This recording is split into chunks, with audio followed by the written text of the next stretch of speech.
Yeah. Good evening, everyone.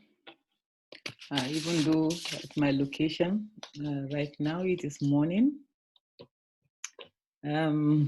welcome to the third edition of the Arewa Youth Mentorship Program. Today I'll be speaking on mentorship and creating visibility. This is the outline of my presentation. I will start by giving a brief introduction. Then I will tell a little bit about who I am.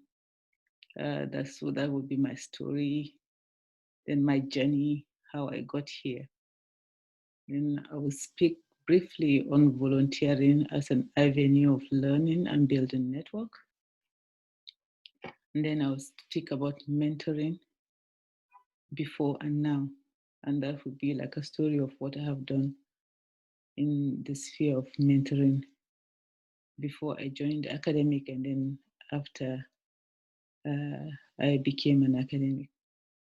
Then I will talk about enlarging your network through workshops and conferences. These are some of the avenues of creating visibility. Then I'll talk about using social media responsibly to enhance your visibility. And then finally, I'll talk about determining your velocity time graph. This is because everyone's journey is unique, and the way that people rise to any given situation and how they become visible and the mentoring process that they went through is all different. So by way of introduction, already many of you have learned about the Arewa Youth Mentorship Program. It's an initiative which was the brainchild of young academics in northern Nigeria. Foremost among them is Yakubu Sani Wudil.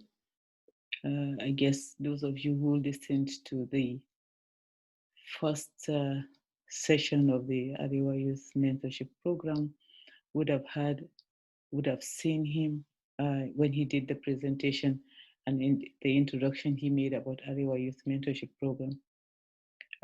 In the mentoring process, which we decided to embark upon in order to be able to help our young Arewa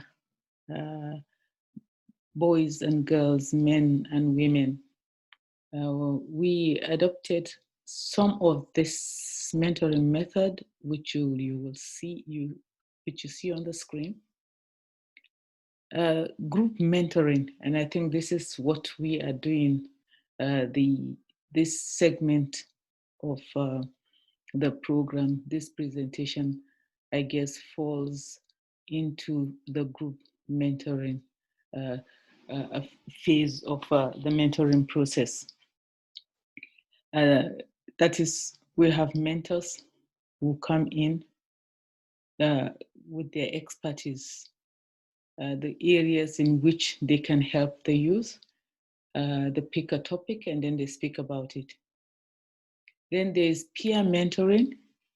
In the case of peer mentoring, it will be people perhaps who are within the same age bracket and probably also in the same field of study, and they have access differently to resources which can enhance either their study or their career path, and then they share this among themselves. That will fall into the category of peer mentoring. Then we have the distance or e-mentoring.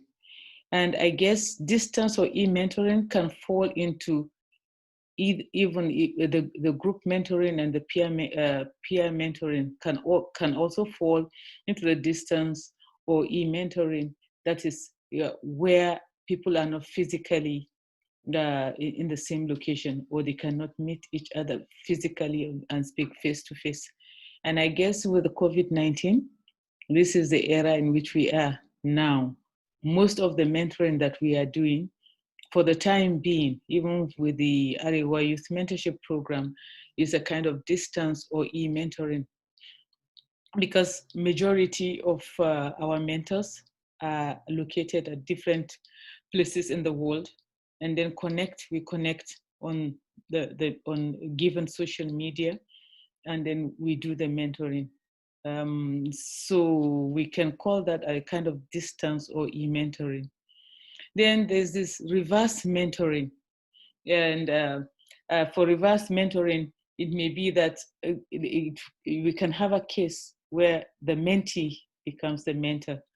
And I have found myself on several occasions in this kind of situation of reverse mentoring.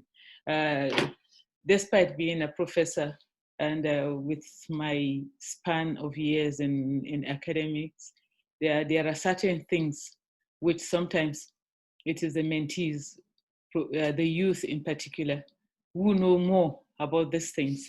And therefore, we tend to require also mentoring, especially with new technology. I, for one, am somebody who actually do require this reverse mentoring.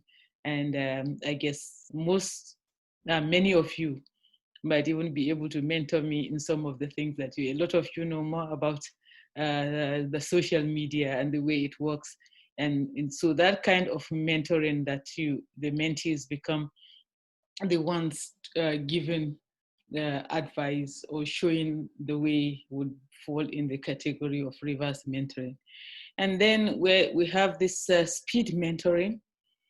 For speed mentoring, this will happen when perhaps at a particular time. And I will just give an example. If someone is seeking admission, and then they are offered a scholarship, and within the scholarship period, they are advised to like choose a particular university or a particular program in which they would want to go into. And at that particular point, they find a mentor quickly. That is an advice which you need very quickly. The mentor will give a reason why I think you should choose this career path. I think this would be best for you, and so on. That would be because it's something that is needed at that particular time, and is required for a specific duration, which you cannot delay. So that would be a speed mentoring, and each and every person needs to be equipped to be able. Every mentor should be equipped to be able to give the speed mentoring at any particular time. There are different avenues and expertise training for mentors.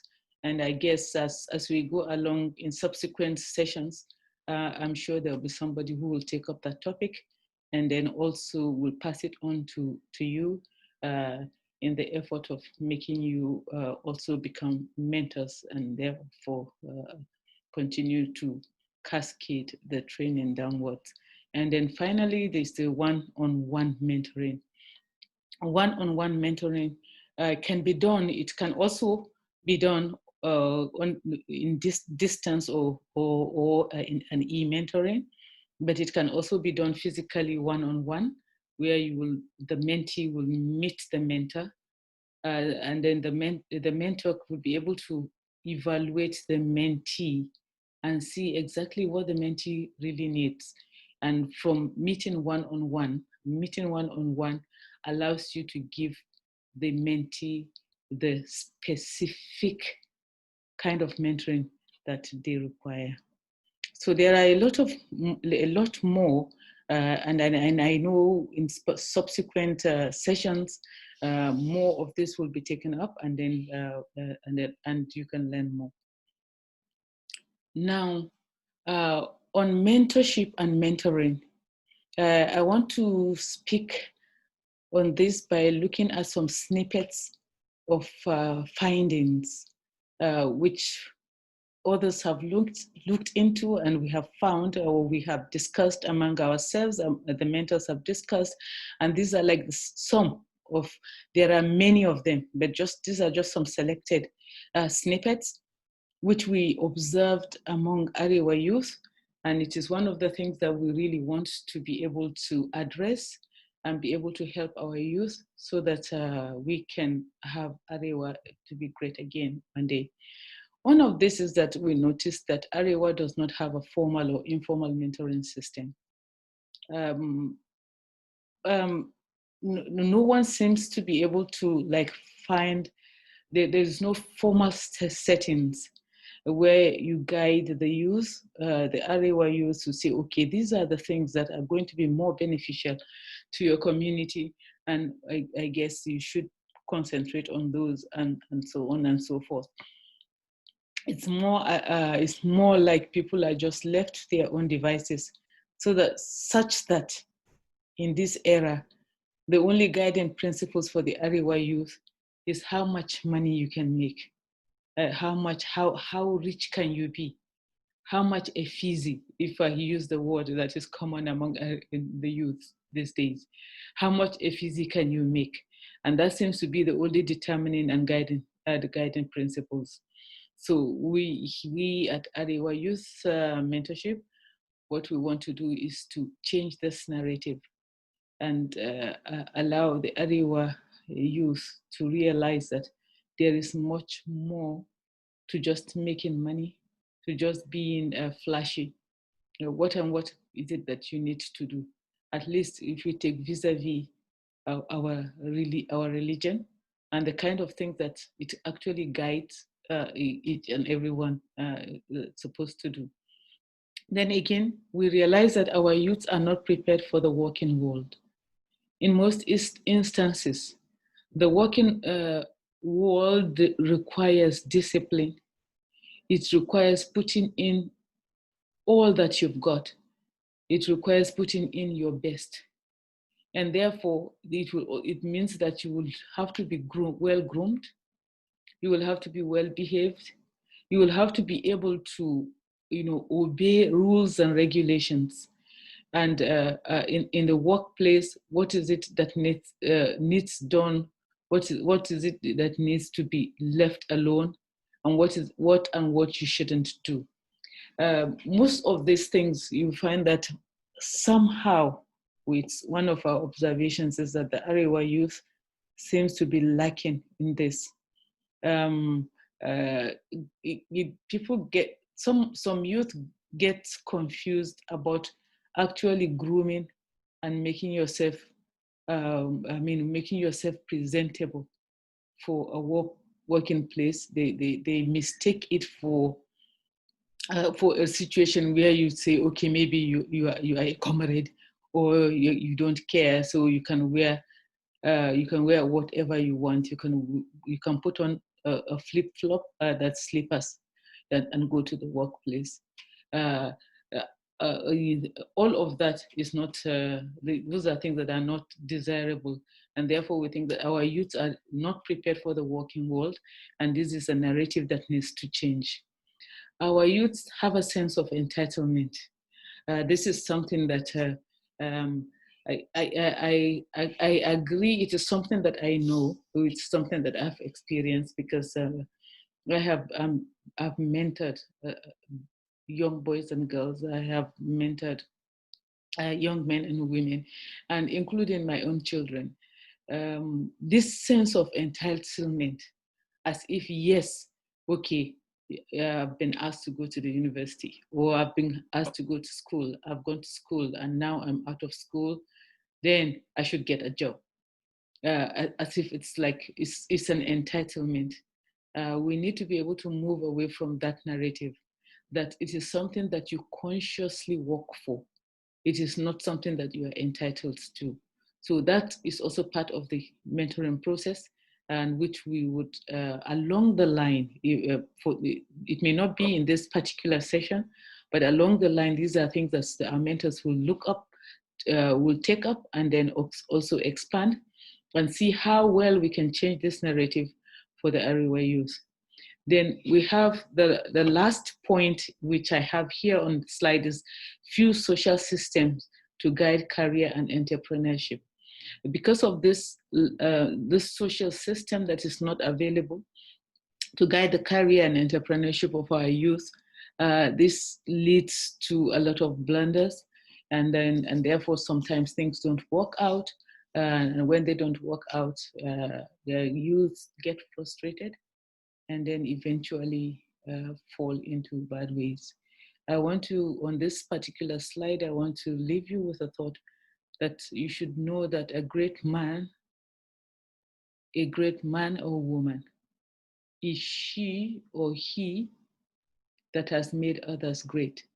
So the important thing is that in order to be great, you'll be able to make others great. And of course, we know that you cannot make others great if you are not great yourself. It's a question of you cannot give what you don't have. Now, about creating visibility. This is where I said I would tell my story. So my story, who am I? Most times I like to say this about myself. I'm kind of like compartmentalize my job. So I say that in my day job, a day job is a job which gives you where you earn your upkeep. So in a day job, you earn a salary, and it is a salary that you use for your upkeep for your day-to-day living. So in my day job, I am a physicist and a science researcher. I'm a professor of physics at Bayero University in Kano. So that is where I earn my salary, and that's where I earn my living. I get an accommodation by virtue of being a lecturer, a professor of physics at Bayero University. Then what about the other me? Away from my day job, I do other jobs. And my job in my voluntary, and this is the one, it is voluntary and is the enjoyable part of the occupation, of my occupation. And in this voluntary and enjoyable occupation, I'm a consultant in a variety of activities, mainly related to empowerment of girls and young men, and young women, young men and men. I also mentor girls and boys, young men and young women in the science, technology, engineering, and mathematics field. I am an advocate, and probably I'll call myself an environmentalist, because I belong to a lot of groups, like the clean air and air quality monitoring groups. So I'm very passionate about the environment, climate change, and environmental sustainability. The environment includes also nuclear safety, nuclear security, nuclear non-proliferation, that is preventing people from acquiring nuclear weapons and using them, and disarmament for those who already have nuclear weapons, to disarm them and stop them from being functional, and also create awareness about the danger of the use of small arms, and also like terrorism. All of those are activities that I do in my voluntary and which I call also enjoyable occupation. So my journey, I've come a long way, and I would in this journey, I think I will conclude it when I talk about the velocity time graph. Come a long way from primary school, where I schooled in today's Adamawa state, which is Yola, in Jamaica, in Numan. I did all my primary school there because my father was a soldier. And after the Civil War, he was from Kano, from Kaduna, he was posted to Kano. From Kano, he was posted to Yola, and then to Jamaica, to Numan. And then after that, I got I got admission into the federal government college. Around that time, just after the war, so in 1976 was when I went into secondary school. During that period, it's a period of time where the federal government colleges were really, really good. All my teachers at that time were whites. We had British, our principal was British. His wife was the matron of the school. All other teachers that we had were from Britain. And I think it was towards the end of our completing the secondary school that expatriates were to leave the country. And I think that was when things started, the issue of indigenization and making Nigerians to be the ones to be in charge of all activities. So a long story, which will be better told another day, possibly in a memoir, just a little bit. So then I finished secondary school, and then therein was the break in my academic journey when I got married, and then I had my children, and then much later, until early 1990, I returned to the university, and then I had to beef off by doing the remedial studies at Bayero University. After the remedial studies, I was absorbed to read physics in 1991. I finished in 1995. And then along the way, I did a lot of other things before I was then employed in 1999 as a graduate assistant. Now, how I got to where I am today. And I want to say, I like to repeat this, and I think after Barack Obama, I think I decided to call it the audacity of a dream.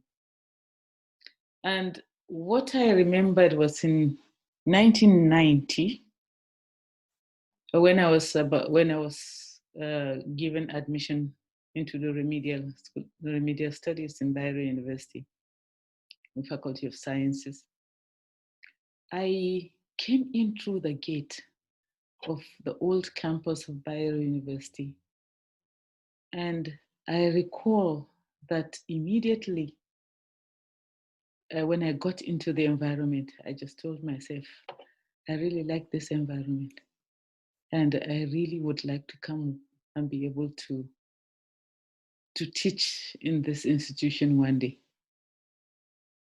It was an audacious dream for a young woman who was just going to start the remedial studies to think about just coming back and be teaching in that institution. But that was my dream. And then I remember there's this Alaji that had a kiosk where he was selling Coke and so on. And then we used to go during the break in lectures to go and have some snacks and Coke. And I recall there was some group of, they were 100, they were level 1. Okay, they were level 1 that time and were remedial. And then we started chatting. And then I was asking, I said, do you guys know what it takes for someone to come and be a lecturer in this university? And I could recall all of them just busting out, and then they laughed so much. And they said, can you imagine this girl? She's just at remedial, and she's asking how it is, how somebody can come and teach in this institution. And looking back today, actually, that was why I call it the audacity of a dream. I wondered myself why I had that audacity. But then one of the things that I tell my children is that if you have a dream, think about it, speak about it. Probably, yeah, I mean, you never know. Maybe the angels will say amen, and then it will come to pass. So that was That was my dream. And this is how I got to where I am. It wasn't just just dreaming about it anyway, because it requires that a lot of hard work. Of course, I had to pass the remedial and be absorbed into the degree program. And after the degree program, of course, I have to certify all the requirements in order to be granted the first degree. And then after that, to be able to be given a position as a graduate assistant, and then to pursue my master's, and finally get to the peak. So it actually does start with a dream.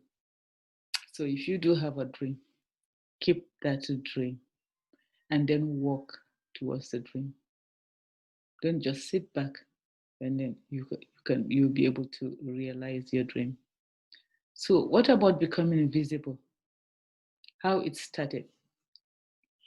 For me, I think if I look back, I think the visibility, the major visibility started with my getting a scholarship or sponsorship by the Ford Foundation to go and study in the UK.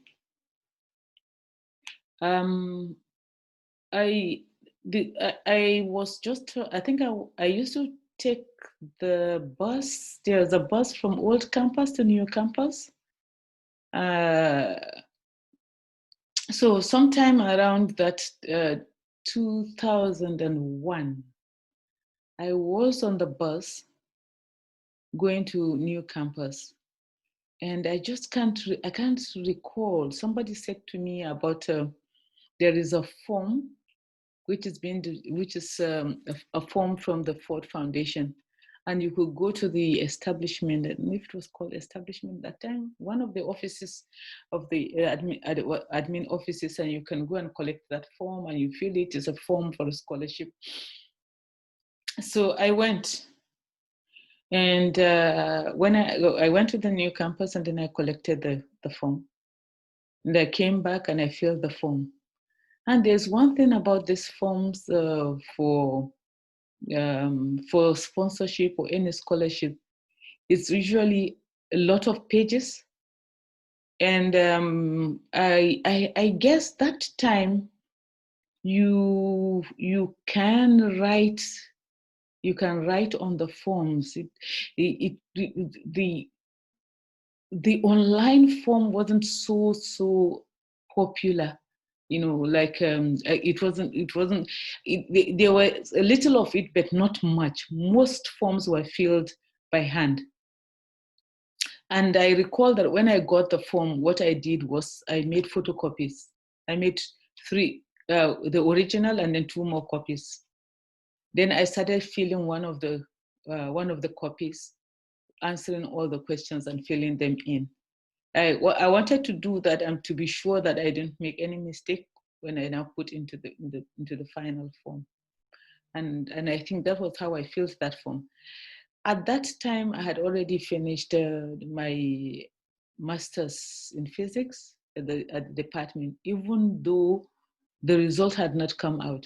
When you finish, that time it will be taken to the School of Postgraduate Studies, and it seems to take a long time until it gets to Senate, and then Senate approves the results. It takes a long time, even when you have just finished, but then it has not been.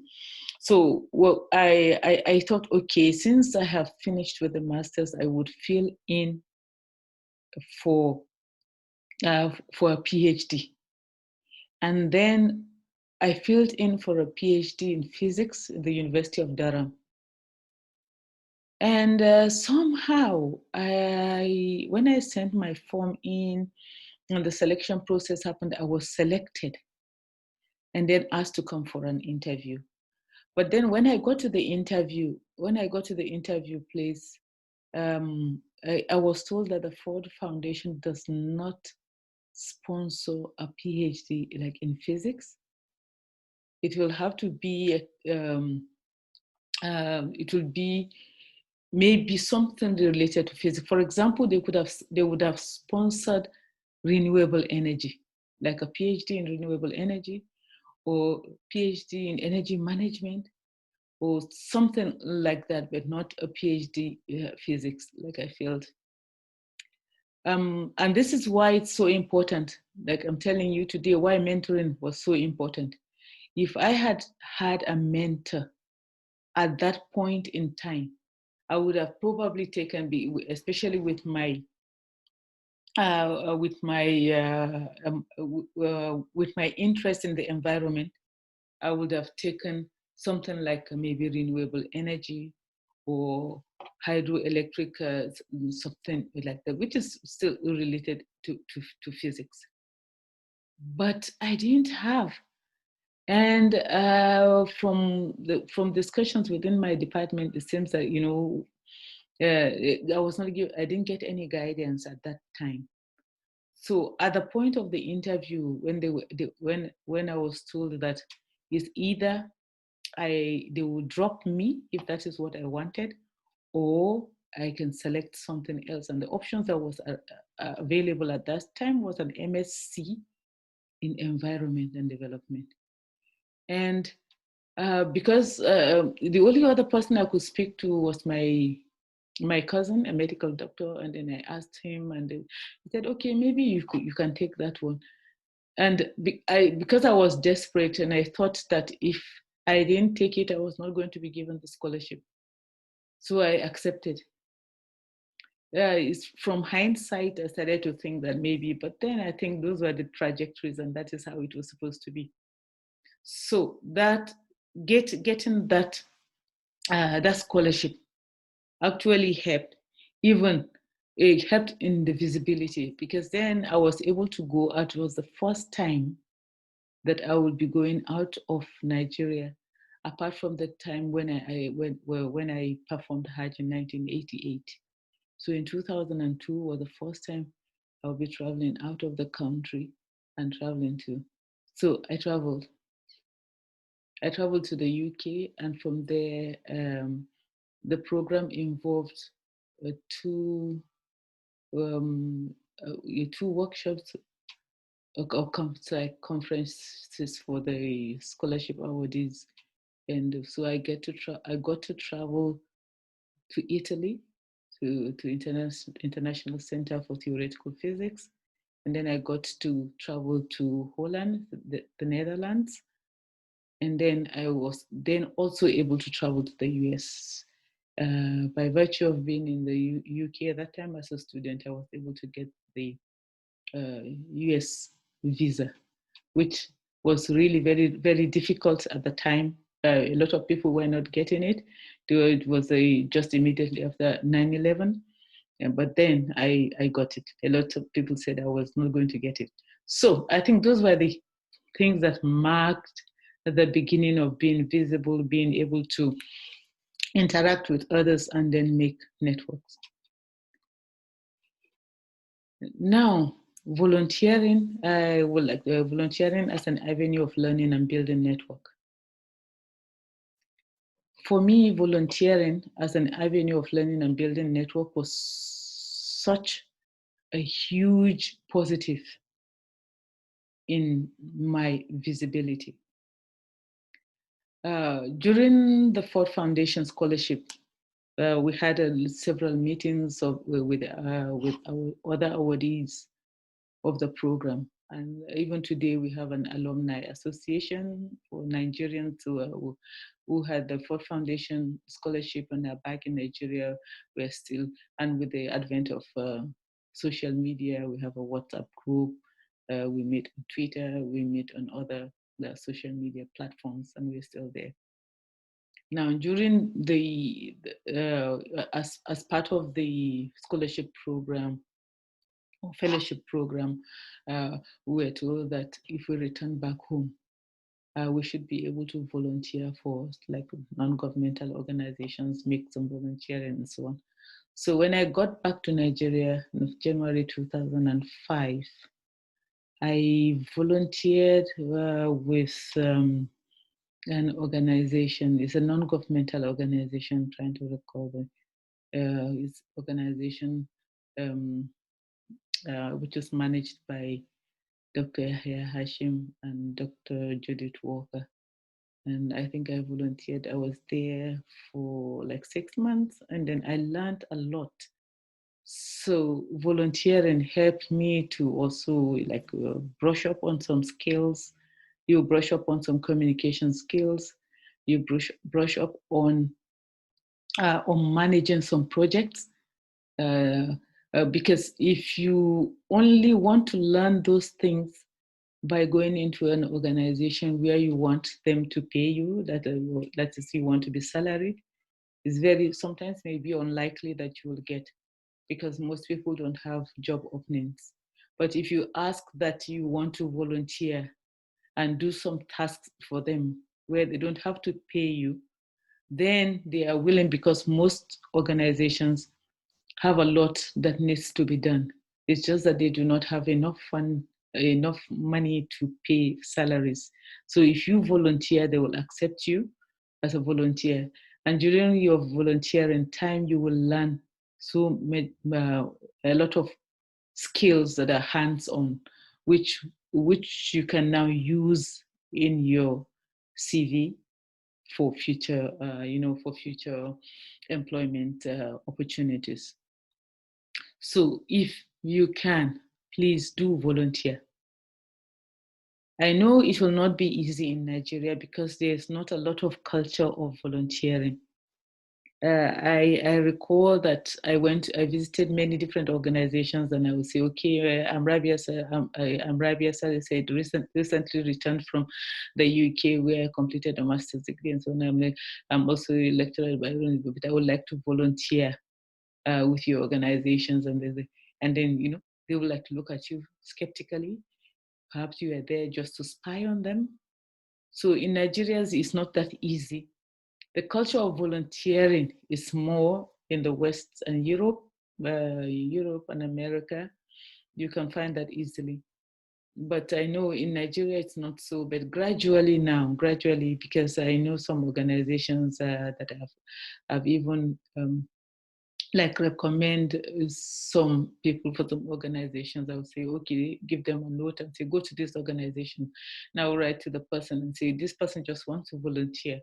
In volunteering, they want to be able to learn. They will learn some skills. You don't have to pay them, but if you are there, sometimes there are some stipends that may happen. But importantly, what you want to do is to get that experience, not about the money.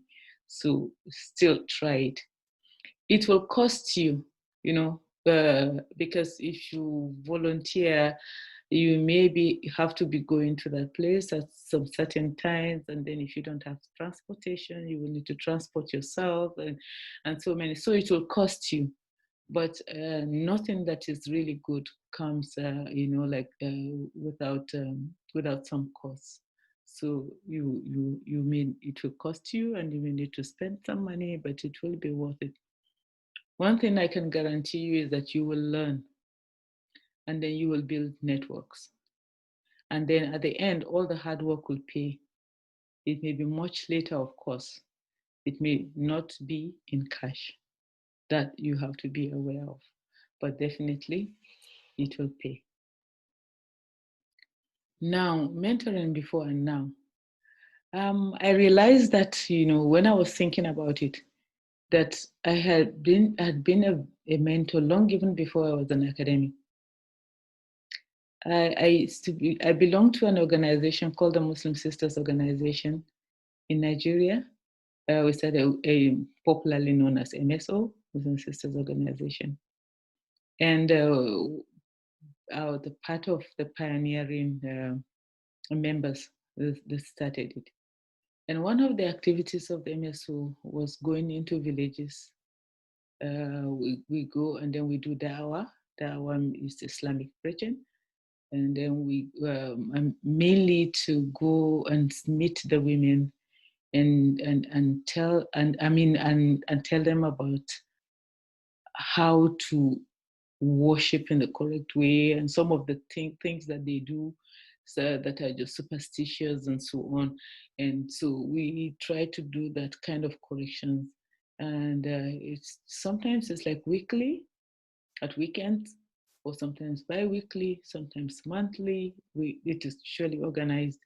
So looking back, I think that's also part of a mentoring kind of activities. And then the MSO also teamed up with some international organizations with funding, where there was also peer health, training of peer health educators, training of traditional birth attendants, and all of that goes in most of the rural areas of Kano, Rogo local government, uh, um, Gwarzo local government. Most of those local governments we used to go, Kabo local government, and we'll do these things. So it was like kind of there was uh, outreach in those villages for health, for religion, and entrepreneurship, because we did some microcredit training where we trained women on how to manage credit. And then we sourced money and we gave credit. We would give credit. I think around that time, around the early to late 90s, it was kind of like 10,000 naira was a lot of money. So if you give somebody, those who doing groundnut oil monthly, and then they would turn, and then they have turnover, and then they will pay back, and after they've made their profit, then have another capital. They have their own jari, and then we give again to some other sets of women and so on. So that was a kind of entrepreneurship training. I am a little bit out of it these days because I got distracted with a lot of other things when I got into academia. But I'm very sure my sisters in the NSO are still carrying out some of these activities. Now, enlarging your network through workshops and conferences. One of the best ways to enlarge your network is through workshops and conferences. And you cannot do that without attending.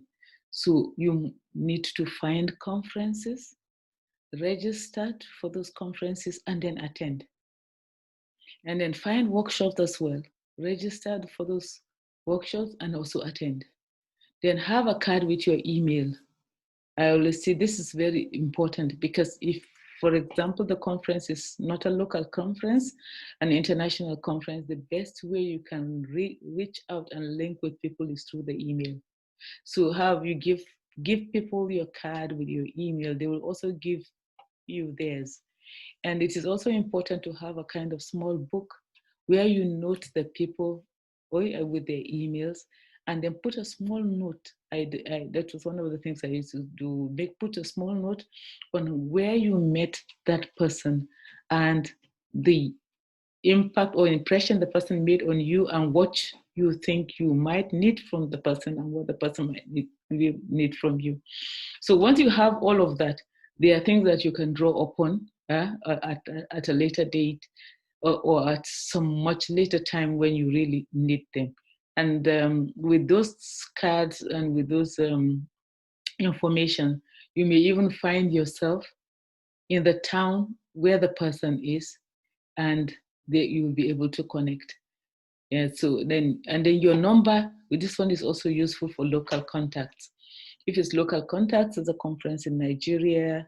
If you're from Kano and it's in Ibadan or in Lagos or in Enugu, and then you have your phone number, you can exchange phone numbers, and you'll be able to still be in touch and contact with each other. Then link up with people you meet. This is easier now with many social media platforms.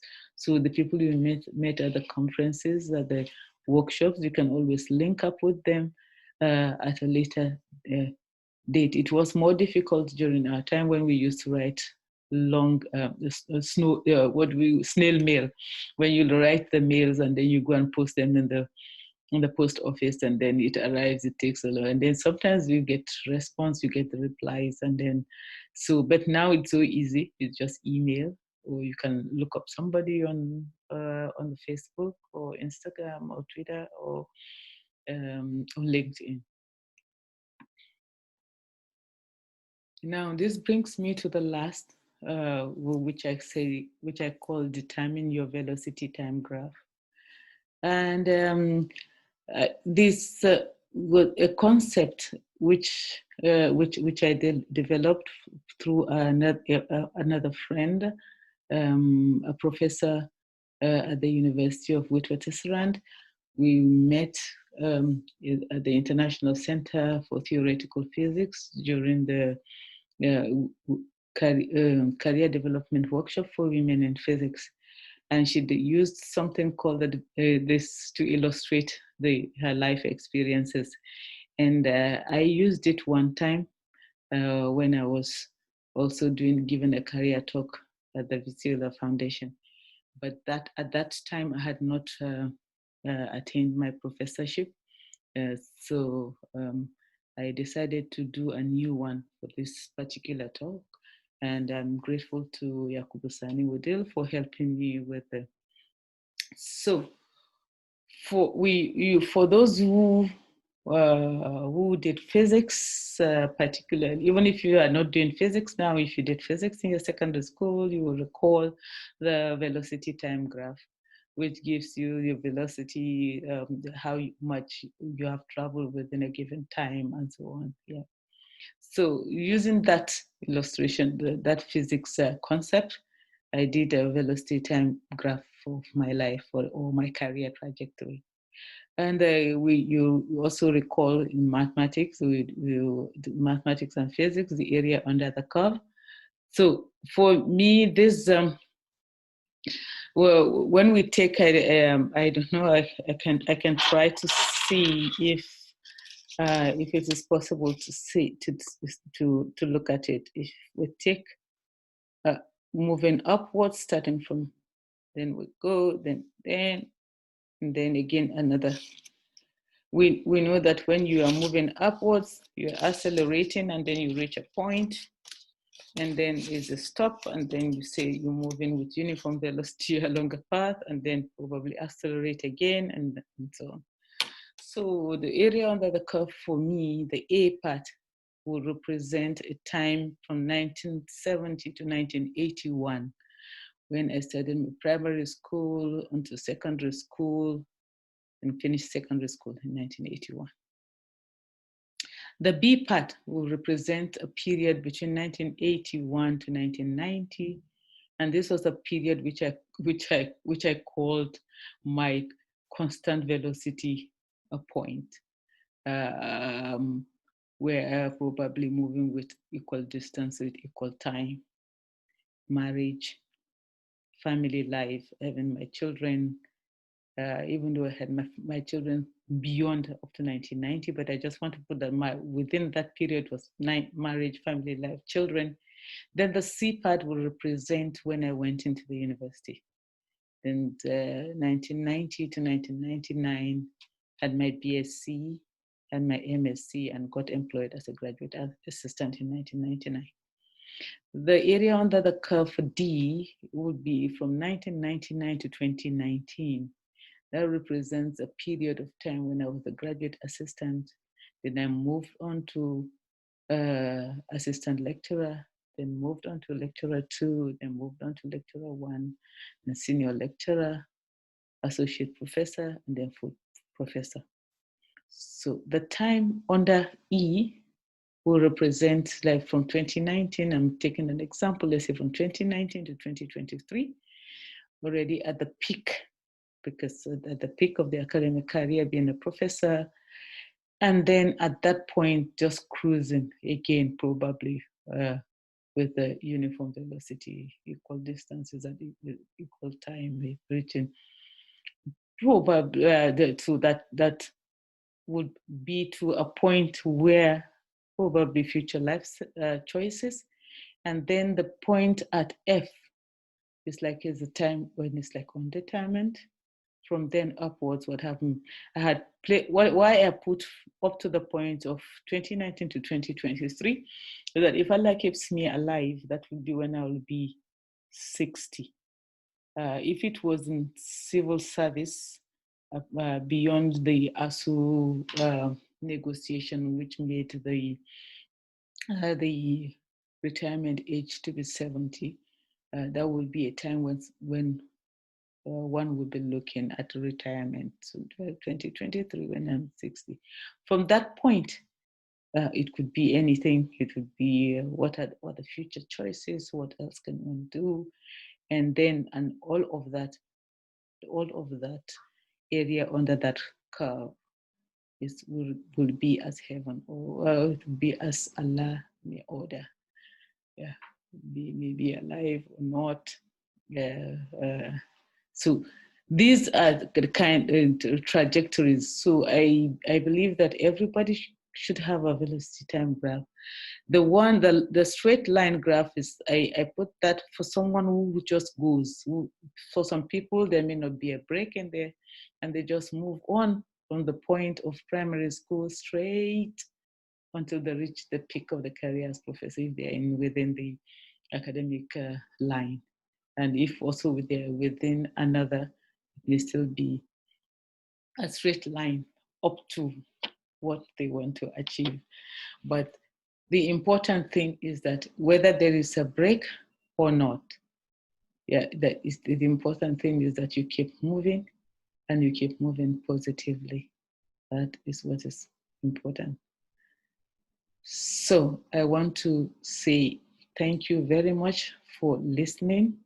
And I want to thank the young men and women in the Arewa Youth Mentorship Program who considered me worthy to be the supervisor of this initiative, and who have differed to me in so many ways and looked up to me. And I want to thank them, and I want to thank all the youth of Arewa, and to let you know that yes, Arewa can be great again, and together we can make it. Thank you very much for listening.